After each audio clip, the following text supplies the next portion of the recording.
자, 오늘 하나님 말씀은 요한복음 20장입니다. 요한복음 20장 24절부터 29절까지 말씀입니다. 다시 한번 말씀드립니다. 요한복음 20장 24절부터 29절까지 말씀. 같이 읽습니다. 12 제자 중에 하나로서 디드모라 불리는 도마는 예수께서 오셨을 때에 함께 있지 아니한지라. 다른 제자들이 그에게 이르되 우리가 주를 보았노라 하니 도마가 이르되 내가 그의 손에 못자국을 보며 내 손가락을 그 못자국에 넣으며 내 손을 그 옆구리에 넣어보지 않고는 믿지 아니하겠노라 하니라. 여드레를 지나서 제자들이 다시 집안에 있을 때에 도마도 함께 있고 문들이 닫혔는데 예수께서 오사 가운데 서서 이르시되 너희에게 평강이 있을지어다 하시고 도마에게 이르시되 내 손가락을 이리 내밀어 내 손을 보고 내 손을 내밀어 내 옆구리에 넣어보라. 그리하여 믿음 없는 자가 되지 말고 믿는 자가 되라. 도마가 대답하여 이르되 나의 주님이시요 나의 하나님이시니이다. 예수께서 이르시되 너는 나를 본고로 믿느냐? 보지 못하고 믿는 자들은 복되도다 하시니라. 아멘. 오늘은 부활절 세 번째 주일입니다. 지난 2주간에 걸쳐서 우리가 살펴봤던 것이 있어요. 부활하신 예수님은 가장 먼저 막달라 마리아에게 나타나셨습니다. 예수님의 빈 무덤을 확인하고도 부활을 믿지 못하는 그녀에게 예수님이 오셨어요. 그녀의 닫혀져 있던 눈을 뜨게 하셨고 부활하신 주님을 보게 하셨어요. 그리고 그날 저녁 예수님은 또 제자들에게 나타나셨습니다. 막달라 마리아로부터 예수님의 부활 소식을 듣고도 믿지 못하고 두려움에 떨고 있는 제자들에게 평강을 선물해 주셨어요. 그리고 예수님의 부활은 영의 부활이나 어떤 상징이 아니라 실제 몸의 부활이다, 이것을 알려주셨어요. 오늘 본문은요, 그 두 사건과 계속해서 이어지는 본문입니다. 오늘 부활하신 예수님은요, 다시 제자들을 찾아오셔요. 지난주에 오셨는데 또 오셔요. 오늘 예수님이 다시 제자들에게 오신 이유가 뭘까요? 오늘 본문을 통해서 성경이 우리에게 전하는 메시지가 뭘까요? 오늘 본문을 통해서 우리가 함께 알아보도록 하겠습니다. 자, 그럼 본문으로 들어가 볼까요? 다 같이 24절 보시기 바랍니다. 24절. 자, 우리 함께 읽습니다. 12 제자 중에 하나로서 디두모라 불리는 도마는 예수께서 오셨을 때에 함께 있지 아니한지라. 12 제자 중에 하나로서 디두모라 불리는 도마는 예수께서 오셨을 때에 함께 있지 아니한지라. 지금 제자들은요, 부활하신 주님을 만났고 흥분하고 기뻐하고 있어요. 그런데 한 사람, 제자 중 한 사람은 아직 부활하신 주님을 만나지 못했어요. 제자들의 기쁨에 동참하지 못하고 있어요. 그 사람이 누구라고 성경이 말합니까? 도마. 성경은 그에 대해서 이렇게 말해요. 디드모라 불리는 도마. 디드모라 불리는 도마. 디두모라는 말은요, 쌍둥이라는 뜻이에요. 사실은 도마라는 이름도 쌍둥이라는 뜻입니다. 그러니까 도마는요, 아마 쌍둥이였을 거예요. 전승에 의하면 그에게는 루시아라는 쌍둥이 누이가 있었다고 전해져요. 하지만 오늘 우리가 주목해야 할 것은요, 그가 쌍둥이였다라는 사실이 아닙니다. 지금 그는 어떤 상태인가? 이것을 주목해야 돼요. 어떤 상태입니까? 다른 제자들은 부활하신 주님을 만나고 기뻐하고 있는데 그는 아직 부활의 주님을 만나지 못했어요.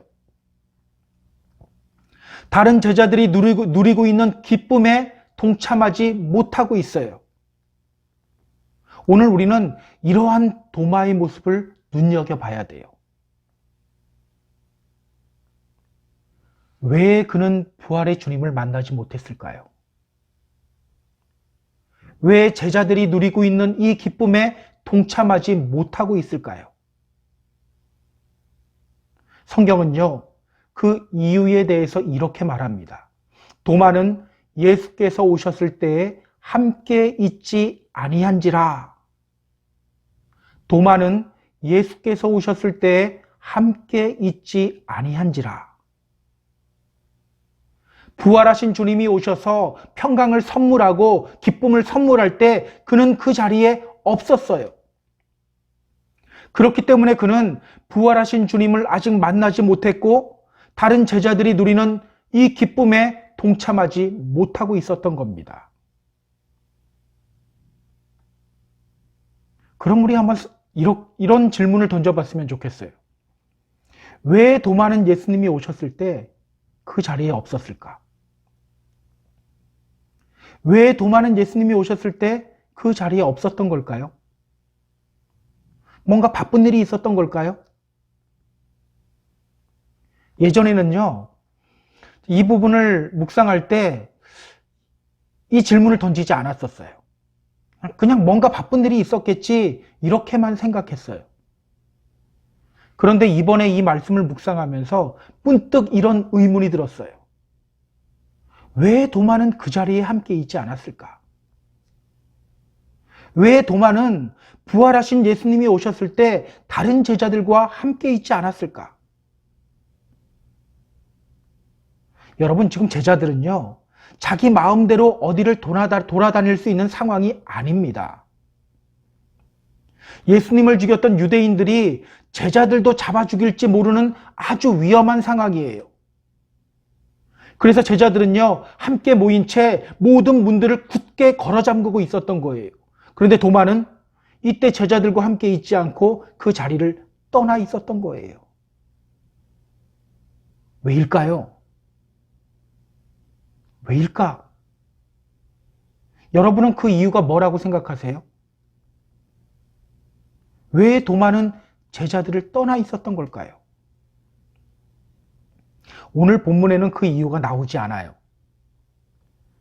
그러나 성경에 나오는 이 도마의 개인적인 성격을 보면 우리는 그 이유를 충분히 유추해 볼 수 있어요. 요한복음 11장 16절을 보면요, 이렇게 말합니다. 요한복음 11장 16절, 우리 같이 읽어볼게요. 디두모라고도 하는 도마가 다른 제자들에게 말하되 우리도 주와 함께 죽으러 가자 하니라. 디두모라고도 하는 도마가 다른 제자들에게 말하되 우리도 주와 함께 죽으러 가자 하니라. 어느 날 예수님은요, 마르다와 마리아로부터 그녀의 오빠인 나사로가 병들어 죽어가고 있다는 소식을 들어요. 그리고 때가 되어서 예수님이 제자들에게 말합니다. 자, 우리 유대로 다시 가자. 그때 제자들은요, 예수님 말려요. 예수님 말리며 이렇게 말해요. 랍비여, 방금도 유대인들이 돌로 치려 하였는데 또 그리로 가시려 하나이까?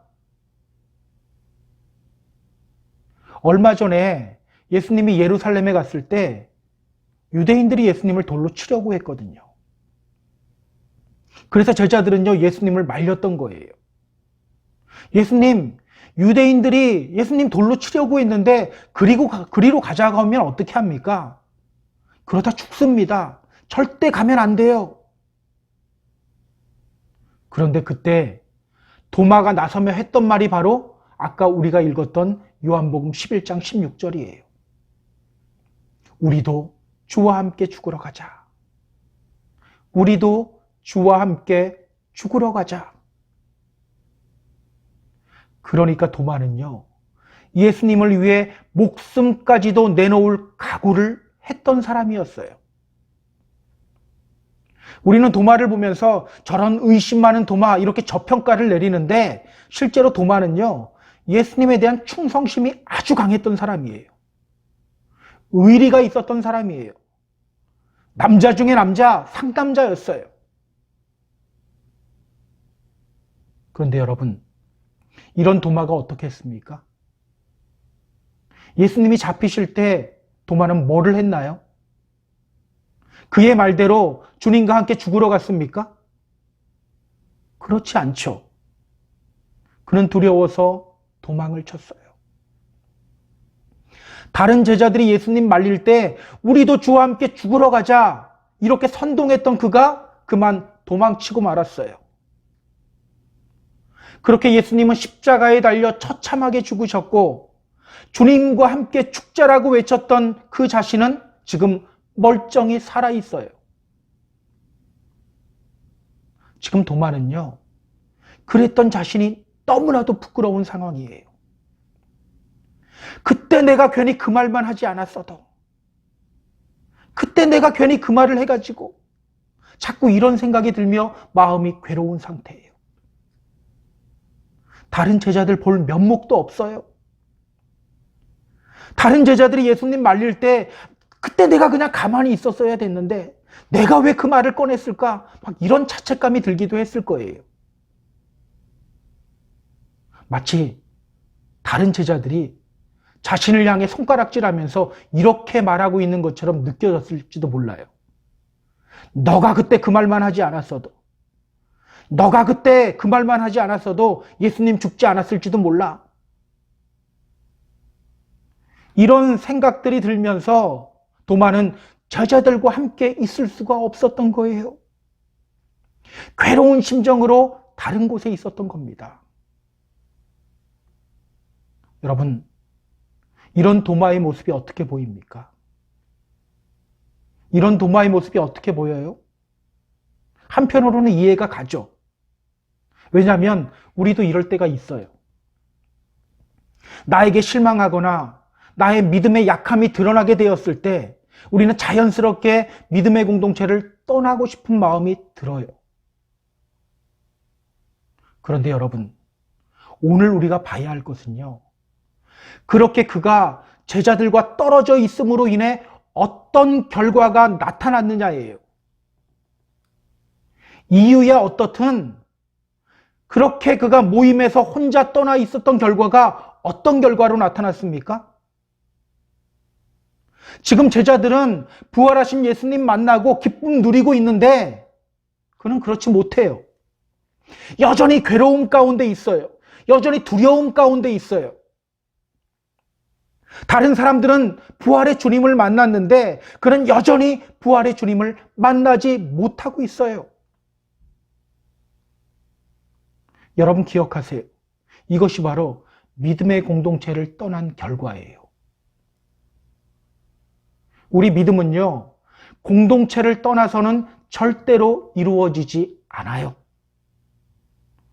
공동체를 떠나서는 절대로 믿음 생활이 안 돼요. 이 목사라서 제가 하는 말이 아니라 성경이 하는 말이에요. 고린도전서 12장 27절은 우리 믿음의 성도들을 향해 이렇게 말합니다.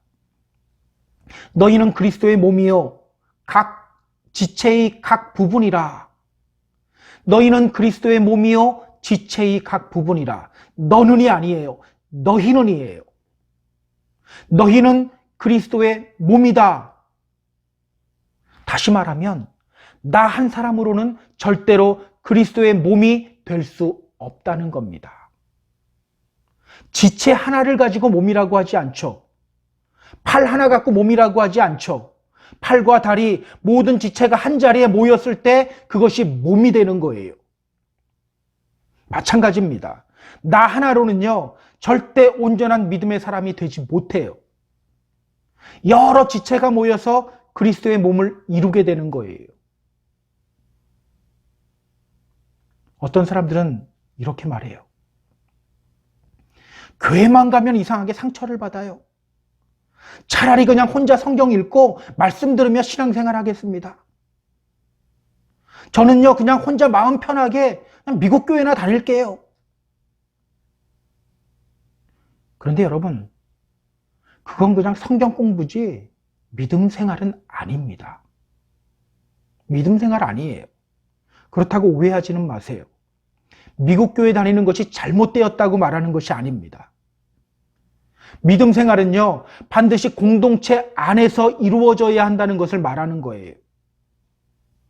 교회 다니면서 공동체에 속하지 않고 그냥 예배만 드리고 말면 그것은 믿음 생활이 아니라는 거예요. 기억하세요. 우리 믿음은요, 공동체 안에서 지지고 볶고하면서 성장하게 되어 있어요. 상처받으면서 성장하게 되어 있어요. 공동체를 떠나서는 절대 믿음이 성장하지 않아요. 그래서 성경을 보면요, 하나님은 늘 믿음의 공동체를 정결하게 하시고 또 지켜주셨어요. 믿음의 공동체가 앞으로 나아갈 때 찬물 끼얹는 사건들이 성경에 얼마나 많이 나옵니까? 가나안 땅으로 들어온 이스라엘 민족에게 이 아간의 범죄는 그야말로 찬물을 끼얹는 사건이었어요. 아간의 범죄로 인해서 이스라엘 민족은 큰 위기를 직면했어요. 초대교회 때도 이런 일이 있었어요. 아나니아와 삽비라 사건, 그것이 바로 이런 일이에요. 잘 성장하던 교회에 아나니아와 삽비라가 찬물을 끼얹어 버렸어요. 그런데 우리 하나님은요, 계속해서 믿음의 공동체를 지켜주시고 다시 정결하게 하셨어요.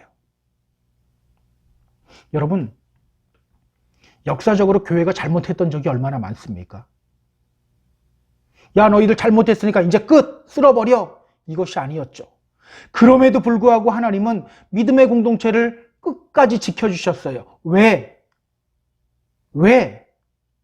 믿음의 공동체를 떠나서는 절대로 믿음이 온전하게 되지 않기 때문이에요. 믿음의 공동체를 떠나서는 절대 믿음이 온전하게 되지 않기 때문에.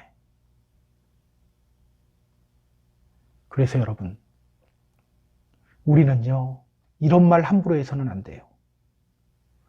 저 사람 때문에 교회의 문제가 끊이지 않아요. 저 사람 교회에서 내쫓읍시다. 저 사람만 교회 나오지 않으면 좋겠어요. 기억하세요. 교회는요, 절대 저 사람 때문에 망하지 않아요. 기도하지 않는 나 때문에 문제가 일어나는 거지 절대 저 사람 때문이 아니에요. 오늘 우리의 영적인 귀가 열려서 이 말을 좀 알아들었으면 좋겠어요.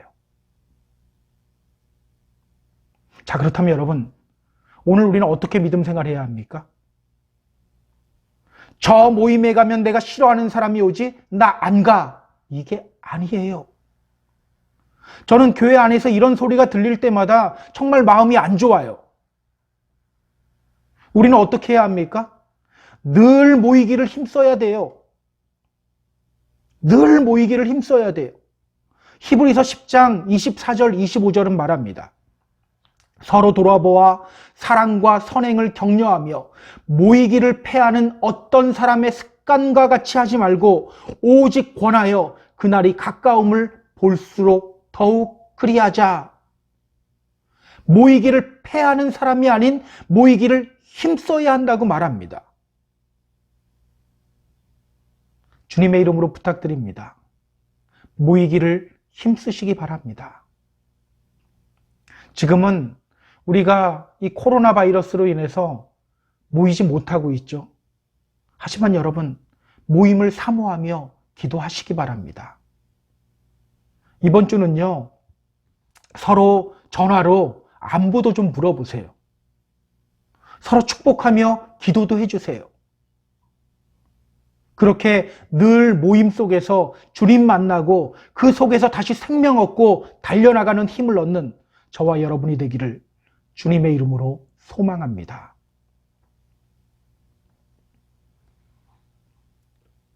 오늘 우리가 또 주목해야 할 것이 있습니다. 25절 보세요.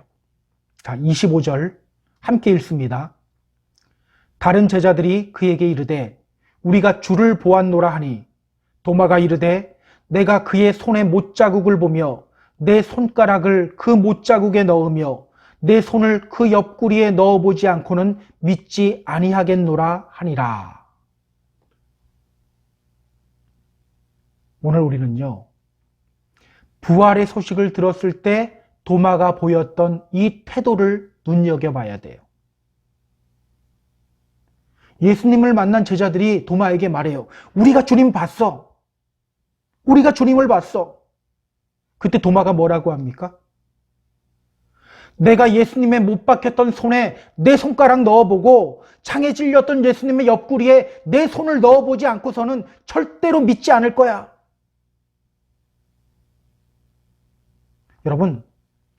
여러분은 이런 도마의 태도가 어떻게 보입니까? 이 모습 때문에 사람들은 도마를 그리 좋게 평가하지 않아요. 이 모습 때문에 도마는 의심의 대명사가 되어버렸어요. 의심하는 사람 보면 저런 도마 같은 사람 이렇게 말해요. 그런데 여러분, 도마만 의심했나요? 도마가 의심했던 건 분명히 맞아요. 그렇다면 여러분, 막달라 마리아는 어땠습니까? 다른 제자들은 어땠습니까? 지금까지 우리가 확인했잖아요. 예수님은 계속해서 당신이 십자가 죽음을 당한 후 3일 후에 부활하실 것을 말씀하셨어요. 그런데 막달라 마리아는 예수님의 빈 무덤을 보고도 부활을 믿지 않았어요. 제자들은 어땠습니까? 막달라 마리아로부터 예수님의 부활 소식을 듣고도 그들은 믿지 않았어요. 나중에 부활하신 예수님 만난 후에 믿었어요. 사실 막달라 마리아도 또 다른 제자들도 도마와 다르지 않아요. 그러니까 오늘 우리가 본문 보면서 저런 의심 많은 도마 같으니라고 우리가 그냥 이렇게만 말하면 도마는 아주 억울할 거예요. 아주 억울할 거예요.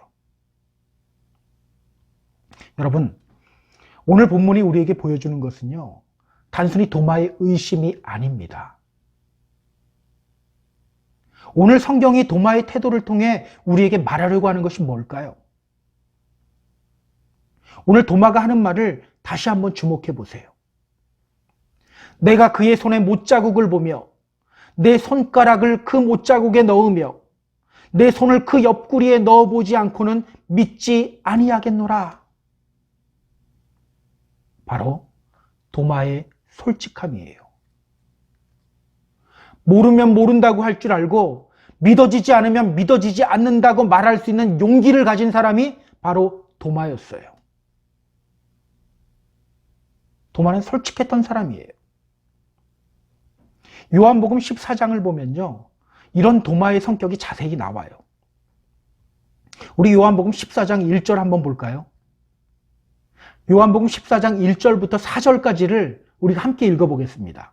자, 같이 읽습니다. 너희는 마음에 근심하지 말라. 하나님을 믿으니 또 나를 믿으라. 내 아버지 집에 거할 곳이 많도다. 그렇지 않으면 너희에게 일렀으리라.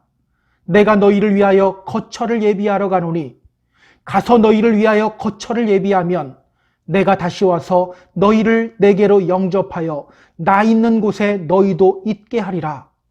내가 어디로 가든지 그 길을 너희가 아느니라. 예수님은요, 십자가를 앞두고 제자들을 떠날 것을 말씀하시면서 거처를 예비하러 간다고 했어요.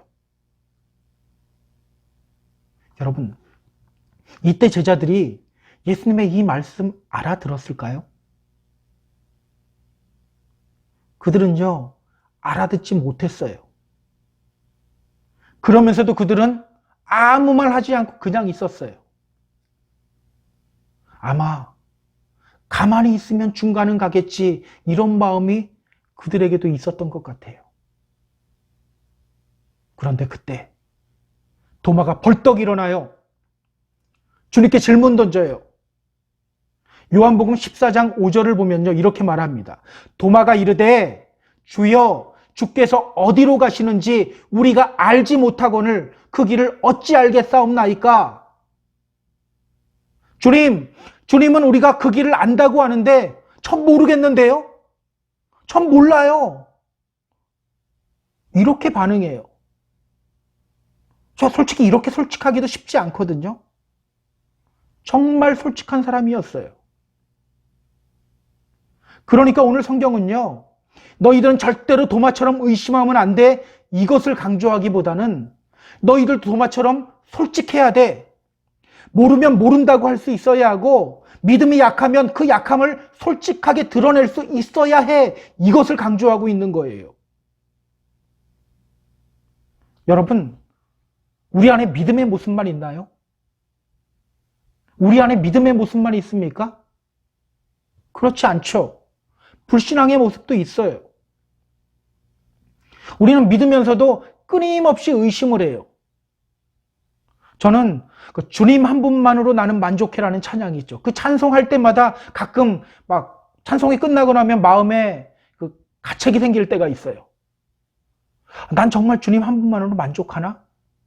가만히 들어보면 그렇지 못할 때가 많거든요. 우리는 그렇게 찬양을 하면서도 끊임없이 주님을 의심하고 다른 것들도 손에 쥐고 있어야 마음이 편해요. 그러한 불신앙의 모습을 솔직하게 드러낼 수 있어야 한다는 거예요. 여러분, 우리 믿음 생활에서 진짜 문제가 되는 것이 뭔지 아세요? 우리 안에 이러한 의심과 불신앙의 모습이 있다는 것, 이것이 진짜 문제가 아니에요. 이 문제는요, 결국 주님이 우리를 해결해 주실 거예요. 그 문제 해결해 주셔요. 주님이 우리를 만들어 가셔요. 진짜 문제는요, 내 안에 불신앙의 모습이 있다는 것을 솔직하게 드러내지 않는 거예요. 내 안에 불신앙의 모습이 있고 의심과 불안이 있는데, 하나님, 저는 주일 예배 빠지지 않습니다. 헌금도 합니다. 다른 사람 섬기기도 합니다. 시간 내서 기도도 해요. 저는 몇 년간 하나님을 믿어오고 있어요. 이러면서 자기 안에 있는 불신앙의 모습을 드러내지 않는 거예요. 이것이 진짜 문제예요. 드러내면 하나님이 역사하는데 드러내지 않으니까 역사하지 않는 거예요. 여러분, 우리 믿음이 왜 맨날 그 자리에 멈춰져 있는지 아세요? 성경 말씀도 줄줄 외우고 많이 인용하고 간증거리도 많이 있음에도 불구하고 왜 믿음이 그 자리에 머물러 있는지 아세요? 어느 순간부터 하나님 앞에 솔직하게 서지 않기 때문이에요. 우리 안에는 모두 불신앙의 모습이 있는데 그것을 하나님께 드러내지 못하고 척하는 신앙생활하기 때문이에요. 있는 모습 그대로 주님 앞에 나아가지 않기 때문입니다. 여러분, 다윗의 위대함이 무엇입니까? 남들보다 죄가 없는 것일까요? 그렇지 않아요. 성경을 보면요, 그는 다른 사람들보다 훨씬 큰 죄를 짓고 훨씬 많은 죄를 지었어요. 그런데 그럼에도 불구하고 그는 위대한 사람이에요. 왠지 아세요? 시편 51편에서 그는 이렇게 기도해요. 하나님이여, 내 속에 정한 마음을 창조하시고 내 안에 정직한 영을 새롭게 하소서. 내 안에 정직한 영을 새롭게 하소서. 그는 늘 하나님 앞에 정직하려고 몸부림쳤던 사람이에요. 자신의 종교적 행위로 자신의 불신앙을 감추려고 하지 않았던 사람이에요. 예를 들어 볼까요? 시편 11편 1절에서 그는 이렇게 고백해요. 내가 여호와께 피하였거늘 너희가 내 영혼에게 새같이 내 산으로 도망가라 함은 어찌함인가? 다윗은요, 어려운 상황 속에서 여호와 하나님을 의지하며 하나님께 피했어요. 그러면 보통 어떻게 합니까? 저는 믿음 좋은 사람입니다. 보세요. 어려움 중에서도 하나님 의지하고 있지 않습니까? 보통은 이렇게 말해요. 그런데 그는 뭐라고 고백합니까? 내가 여호와께 피하였거늘 너희가 내 영혼에게 새같이 내 산으로 도망가라 하면 어찌함인가? 비록 겉으로 보면 제가 여호와를 피하고 여호와를 의지하는 것 같이 보이지만 사실 지금 제 안에는 불신앙적인 생각들이 꿈틀거리고 있습니다.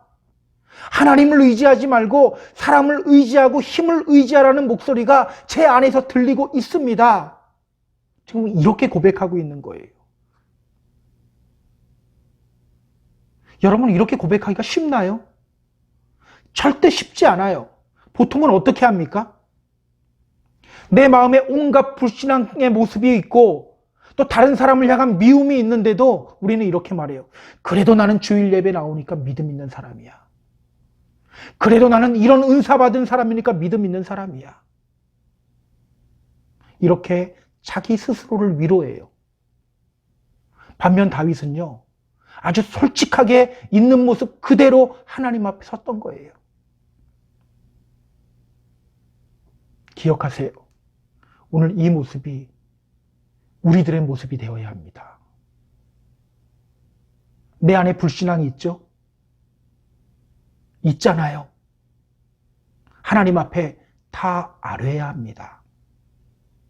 하나님, 저는 주일 예배도 빠지지 않고 주님을 정말 믿고 사랑합니다. 그런데 제 마음속에는 끊임없이 다른 사람을 향한 미움이 일어나고 있어요. 제 안에는 이런 불신앙의 모습이 있어요. 이렇게 솔직하게 고백할 수 있어야 돼요. 여러분, 그러면요, 반드시 역사가 일어나게 돼요. 반드시 일어나게 됩니다. 오늘 도마에게 어떤 역사가 일어나게 되었는지 같이 한번 볼까요? 26절, 27절입니다. 26절, 27절 우리 같이 읽습니다. 여드레를 지나서 제자들이 다시 집안에 있을 때에 도마도 함께 있고 문들이 닫혔는데 예수께서 오사 가운데 서서 이르시되 너희에게 평강이 있을지어다 하시고 도마에게 이르시되 내 손가락을 이리 내밀어 내 손을 보고 내 손을 내밀어 내 옆구리에 넣어보라. 그리하여 믿음 없는 자가 되지 말고 믿는 자가 되라. 도마가 대답하여 이르되 나의 주님이시요 나의 하나님이시니이다. 제가 28절까지 읽었네요. 오늘 주님이 다시 제자들이 있는 집으로 오셔요. 도마가 다른 제자들과 함께 있을 때 주님이 그 자리에 오셔요. 그리고 도마에게 말씀하셔요. 너 손가락 이리 내밀어서 내 손을 한번 봐봐. 너 손 내밀어서 내 옆구리에 넣어봐. 너 손가락 여기다 한번 넣어봐. 그리고 너 손 내 옆구리에 넣어봐. 저는요, 이 부분을 묵상하면 가슴이 뭉클해져요. 여러분, 도마가 뭐라고 했나요? 내가 그의 손에 못자국을 보며 내 손가락을 그 못자국에 넣고 내 손을 그 옆구리에 넣어보지 않고서는 믿지 않겠다. 그렇게 말했던 도마에게 오늘 주님이 말씀하시는 거예요. 너 손가락 이리 내밀어서 내 손을 보고 너의 손을 내밀어서 내 옆구리에 넣어봐라. 여러분, 지금 예수님이 누구 때문에 다시 오신 거예요? 누구 때문에 오신 겁니까? 도마 때문에. 도마 한 사람 때문에. 도마에게 부활의 모습을 보여주기 위해서 다시 오신 거예요. 그가 솔직하게 자신 안에 있는 의심을 이야기할 때, 야, 너 의심했어, 너 아웃, 이것이 아니라 주님이 도마에게 오신 거예요. 그리고 그의 안에 있는 불신앙과 의심을 해결해 주시고 있는 거예요. 이때 도마의 마음이 어땠을까요? 얼마나 감격스러웠을까요? 아, 주님이 나를 위해 오셨구나. 주님이 나를 위해 오셨구나. 그 감격스러움 때문에 오늘 도마는 정말 멋진 믿음의 고백을 해요. 정말 멋진 믿음의 고백이에요. 28절 보시기 바랍니다. 자, 28절 우리 같이 읽습니다. 도마가 대답하여 이르되 나의 주님이시요 나의 하나님이시니이다. 도마가 대답하여 이르되 나의 주님이시요 나의 하나님이시니이다. 예전에 베드로가 어떤 고백했습니까? 주는 그리스도시요 살아계신 하나님의 아들이니이다. 이렇게 고백했죠. 오늘 도마는요 더 멋진 고백을 해요. My Lord, my God. 나의 주님, 나의 하나님. 나의 주님, 나의 하나님. 여러분, 이때 도마가 예수님의 말씀대로 정말 자신의 손가락을 예수님의 손에 넣어 봤을까요? 그래서 이렇게 고백하는 걸까요? 여러분은 어떻게 생각하십니까? 도마가 예수님의 손과 옆구리를 만져본 후에 이렇게 고백한 걸까요? 카라바조의 의심 많은 도마라는 작품을 보면요, 예수님의 옆구리에 손을 넣는 도마의 모습을 그려요. 그런데 저는요, 그렇게 생각하지 않아요. 여러분, 언제 갑자기 주님이 믿어졌나요? 주님의 얼굴 한번 봤기 때문에 믿어졌나요? 그렇지 않죠. 그냥 어느 순간 믿어졌어요. 어느 순간 예수님의 십자가 사랑이 느껴지면서 눈물이 확 쏟아지기 시작했어요. 그러면서 믿어졌잖아요. 마찬가지예요. 도마가 이렇게 고백할 수 있었던 이유는요, 예수님의 못자국에 손가락 넣어봤기 때문이 아닙니다. 자신을 향한 예수님의 사랑에 감동하여서 이런 고백이 나오게 된 거예요. 11명의 제자 중에 한 명으로 자신을 치부해버리지 않고 그 한 명을 위해 찾아와 주신 예수님의 사랑과 관심, 그 사랑과 관심 때문에 이렇게 멋진 고백이 나오게 된 거예요. 저는 오늘 우리들에게도 이런 멋진 믿음의 고백이 나왔으면 좋겠어요. 주님의 이름으로 부탁드립니다. 있는 모습 그대로 주님 앞에 서시기 바랍니다. 신앙의 연수, 직분 이런 거 따지지 말고 그냥 있는 모습 그대로, 불신앙의 모습이 있으면 불신앙의 모습 그대로 주님 앞에 서시기 바랍니다. 나를 받아주시고 은혜 베푸시는 주님의 사랑을 느끼게 될 거예요. 그때 우리는 주님을 향해 고백하게 됩니다. 나의 주님, 나의 하나님. 말로만 하는 형식적인 고백이 아니라 마음속 깊은 곳에서부터 올라오는 믿음의 고백을 하게 될 거예요. 나의 주님, 나의 하나님. 이런 복된 믿음의 고백의 주인공이 되는 저와 여러분 다 되기를 주님의 이름으로 소망합니다. 자, 이제 마지막으로 29절을 보고 말씀을 정리하겠습니다. 자, 우리 29절 다 같이 읽겠습니다. 예수께서 이르시되 너는 나를 본고로 믿느냐? 보지 못하고 믿는 자들은 복되도다 하시니라. 예수께서 이르시되 너는 나를 본고로 믿느냐? 보지 못하고 믿는 자들은 복되도다 하시니라. 그렇게 복된 고백을 한 도마에게 예수님이 말씀하셔요. 너는 나를 본고로 믿느냐? 보지 못하고 믿는 자들은 복되도다. 너는 나를 본고로 믿느냐? 보지 못하고 믿는 자들은 복되도다. 여러분, 이 말씀은요, 도마를 향한 책망의 말씀이 아닙니다. 도마를 복음의 일꾼으로 보내시는 말씀이에요. 앞에서도 주님은 제자들에게 말씀하셨어요. 아버지께서 나를 보내신 것 같이 나도 너희를 보내노라. 오늘 주님은요, 도마에게 또 그 말씀을 하시는 거예요. 도마야, 오늘 너는 나를 보고 믿지만 앞으로 복음을 들을 사람들은 그렇지 않고 믿어야 돼. 그러나 그렇게 나를 보지 못하고 믿는 자들은 참 복된 사람이야. 오늘 내가 너를 그들에게로 보낼게. 그러니까 지금 이 부분은요, 도마를 향한 책망의 말씀이 아니고 도마를 복음의 일꾼으로 보내시는 말씀이에요. 또 부활하신 주님을 직접 보지 않고 믿어야 하는 우리들을 향한 축복의 말씀이기도 한 거예요. 여러분, 이 말씀 듣고요, 도마는 복음 들고 나아가요. 제자들 중에 가장 먼 곳까지 복음 들고 나아가요. 페르시아를 넘어서 인도까지 갑니다. 그리고 그곳에서 그는 순교해요. 기도하다가 창에 찔려 죽음당합니다. 그런데요, 그의 죽음은 거기서 끝나지 않아요.